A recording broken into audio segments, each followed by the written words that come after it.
Hey, I would define audio perception as the ability to receive and interpret information, and then your ability to actually understand and interact with it and like work with it, I guess, in a way.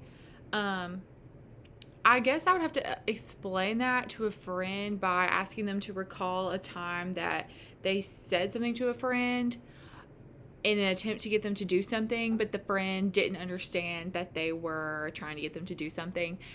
For example, um, by myself, like I'm a little bit lazy sometimes, or I don't feel like driving. So I've said to my roommate, "Oh my gosh, like I'm so hungry. Like I don't have anything to eat. I'm just so tired though. Like I don't feel like going anywhere." Because I want her to say, "Oh, like let's just go to Taco Bell really quick. Like, I'll drive. Like, I don't mind." Or, like, "Oh, I have this. Do you want this?"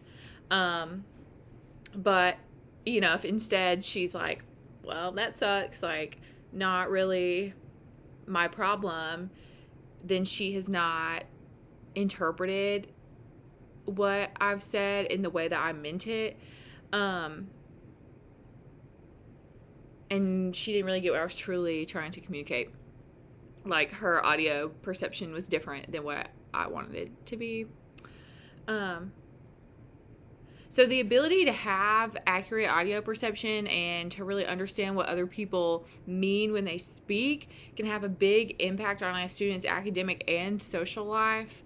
So academically, it could affect them because they may not understand verbal directions that well. They may need directions explicitly written out on paper, and even then they may still kind of like struggle to understand.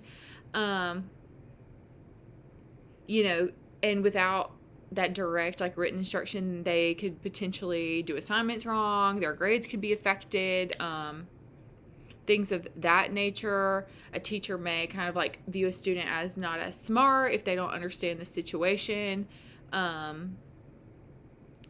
Socially, if you aren't getting what your peers are saying, um, then your peers just might stop communicating with you in general, because it can be very frustrating just as an adult with like perfectly fine communication. If you say something to someone and they don't understand you multiple times, like you kind of just give up, and that definitely will happen to students, which could affect their self-esteem and could make it to where a student doesn't want to continue to attempt to communicate, so they could just stop communicating at all, which would continue to make things worse for them socially. Potentially it could lead to them being more socially awkward, not developing some of those social skills that they need to really get along with others later in their adult life, to land a job, things of that nature.